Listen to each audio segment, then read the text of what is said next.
আসসালামু আলাইকুম। অভিষেক শর্মা, ইউবরাজ সিংয়ের ব্যাটিং দেখে অনেক বেশি মাত্রায় ইন্সপায়ার্ড। শুরুতে আমি আপনাদেরকে দুইটা ভিডিও দেখাতে চাই। প্রথম ভিডিওটাতে খেয়াল করে দেখবেন অভিষেক শর্মা একটা গ্লান্স শট খেলছেন এবং আমরা গত কদিন ধরে যে ব্যাপারটা নিয়ে কথা বলছিলাম যে অ্যাক্রস শেপে ব্যাটিং করতে যাওয়া নিয়ে, অভিষেক শর্মা কিন্তু অ্যাক্রস শেপে ব্যাটিং করতে গিয়ে একটা গ্লান্স বা ফ্লিক শটের মাধ্যমে বাউন্ডারি আদায় করেছেন।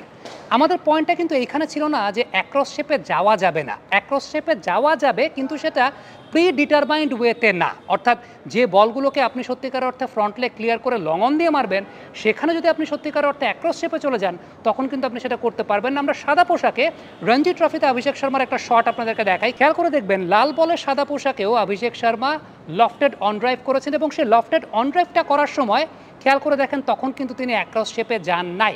সো আমাদের পয়েন্টের জায়গাটা হচ্ছে প্রি ডিটারমাইন্ড অ্যাক্রস শেপে যাওয়া যাবে না, যেটা আসলে আমাদের ব্যাটাররা যান অলমোস্ট প্রত্যেকটা বলেই। অভিষেক শর্মার মধ্যে ব্যাটিংয়ের বৈশিষ্ট্যটা এরকম যে তিনি জানেন কখন তাকে অ্যাক্রস শেপে যেতে হবে, কখন তিনি ফ্রন্ট লেগটাকে ক্লিয়ার করবেন। অর্থাৎ বলের লেন্থ অনুযায়ী, বলের লাইন অনুযায়ী আপনি অ্যাক্রস শেপে যাবেন কি যাবেন না সেটা আপনাকে নির্ধারণ করতে হবে, যেটা ইন্ডিয়ান এই টাইপের ব্যাটসম্যানদের কাছ থেকে সত্যিকারের অর্থে আমরা খুব ভালো মতো দেখতে পাচ্ছি। অর্থাৎ এই প্রেজেন্স অফ মাইন্ডের জায়গাটা। একটা বিষয় আপনাদেরকে জানিয়ে রাখি, তা হচ্ছে অভিষেক শর্মার আইপিএল ডেবিউটা 2018 সালে হয়েছিল। 2018 সালে তার অভিষেক ম্যাচে তিনি 19 বলে 46 রান করেছিলেন। বাট আফটার দ্যাট আইপিএলে তার ফর্ম খুব একটা ভালো যায় নাই। 2019 থেকে 2021 সাল পর্যন্ত আইপিএলে তিনি ব্যাটিং করেছেন মাত্র 127.1 স্ট্রাইক রেটে। বাট তারপরে হঠাৎ করে অভিষেক শর্মার প্রত্যাবর্তনটা আসলে কিভাবে হলো? এই প্রত্যাবর্তনটা হয়েছে সত্যিকারের অর্থে সৈয়দ মুশতাক আলী ট্রফির মাধ্যমে, সৈয়দ মুশতাক আলী ট্রফি এবং বিজয় হাজারে ট্রফির মাধ্যমে। বারবার বলি, ইন্ডিয়ার ডোমেস্টিক সার্কিটটা আসলে এত বেশি মাত্রায় স্ট্রং। আপনি এই বছর অভিষেক শর্মার পারফরমেন্স দেখে অবাক হচ্ছেন, কিন্তু এখানে আসলে অবাক হওয়ার কোনো কিছু নেই, কারণ এই বছরের সৈয়দ মুশতাক আলী ট্রফিতে ম্যান অফ দ্য টুর্নামেন্ট ছিলেন এই অভিষেক শর্মা। এই সৈয়দ মুশতাক আলী ট্রফিতে তিনি 485 রান করেছেন 10 ইনিংসে, 192.46 স্ট্রাইক রেটে। 5টা ইম্প্যাক্ট ইনিংস তার ছিল, 4টা 200 ঊর্ধ্ব স্ট্রাইক রেটের ইনিংস ছিল। ইভেন অন্ধ্রপ্রদেশের সঙ্গে একটা ম্যাচে 51 বলে তিনি 112 রান করেছিলেন, যে ম্যাচটাতে পাঞ্জাব 275 করেছিল 6 উইকেটে। অর্থাৎ এই জায়গাটা একটা বিষয় খেয়াল করেন, এই যে অভিষেক শর্মার প্রত্যাবর্তনের জায়গাটা আমি বলছিলাম 2018 সালে যখন অভিষেক শর্মার ডেবিউ হয়েছিল তখন কিন্তু মিডল অর্ডার ব্যাটার হিসেবে তার ডেবিউটা হয়েছিল। বাট এরপর তিনি সৈয়দ মুশতাক আলী ট্রফিতে 2022 সিজনে গিয়ে ওপেনিং ব্যাটিং করা শুরু করলেন। আফটার দ্যাট বিজয় হাজারে ট্রফিতে তিনি ওপেনিং ব্যাটিং করলেন। সেখানকার যে ফর্মটা, সেই ফর্মটা দেখেই কিন্তু তাকে পরবর্তী সময় টপ অর্ডারে ব্যাটিং করার সুযোগ করে দিয়েছে আইপিএলের ফ্র্যাঞ্চাইজি সানরাইজার্স হায়দ্রাবাদ। সো আমার পয়েন্টের জায়গাটা এইখানে যে আসলে ইন্ডিয়াতে প্লেয়ার বের হবে না কেন। আইপিএল বাদেও তাদের মাল্টিপল নাম্বার অফ টুর্নামেন্টস আছে যেখানে প্লেয়াররা তাদের এক্সপেরিমেন্টের জায়গাগুলো করতে পারেন, তাদের আসল পজিশন কোনটা সেই জায়গা নিয়ে তাদের পরীক্ষা টেস্ট কেসের জায়গাটা হয়ে যায়। সো অভিষেক শর্মার ক্ষেত্রে ওপেনার হিসাবে তার প্রত্যাবর্তনটা আমরা বলতে পারি ভার্সন 3.0। ওপেনার হিসেবে তার প্রত্যাবর্তনটা মূলত কিন্তু আসলে এই জায়গা থেকেই হয়েছে। আমি কেন বলছি ভার্সন 3.0?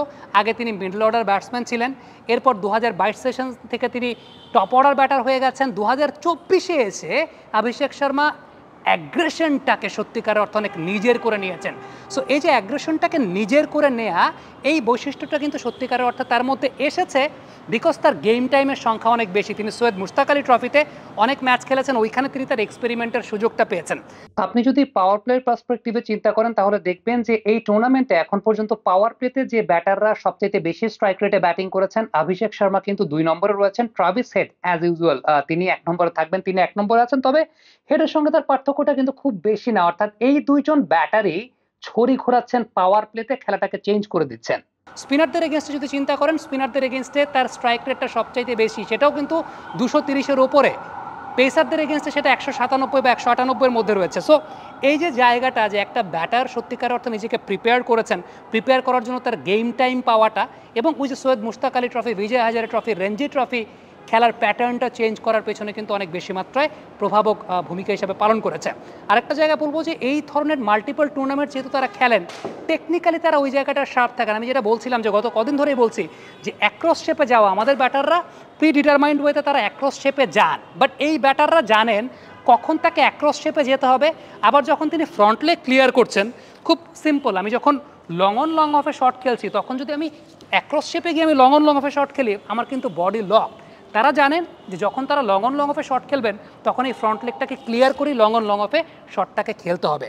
সো ফ্যাক্টরটা ওই জায়গাটাতে, হ্যাঁ কাভার ড্রাইভের সময় আপনি ডেফিনেটলি অ্যাক্রস শেপে যাবেন, আপনি যখন ফ্লিক করবেন তখন আপনি অ্যাক্রস শেপে যাবেন। বাট প্রবলেমের জায়গাটা যেটা সেটা হচ্ছে আমাদের ম্যাক্সিমাম ব্যাটারেরই ম্যাক্সিমাম স্কোরিং জোন আসলে square of the wicket, straight zone, V জোনে আমাদের শট নাই এবং সেটার রেশিওটা খুবই কম, 5 থেকে 10% বা 15%। সো এইটাই আসলে মূল প্রবলেমের জায়গা যে আমাদের 80 to 85% রান হয় এদিক থেকে না, সোজা জায়গা থেকে না। বাট এই প্লেয়ারদের স্ট্রেংথের জায়গাটা তারা যেরকম এদিকেও রান নিতে পারেন এদিকেও রান নিতে পারেন।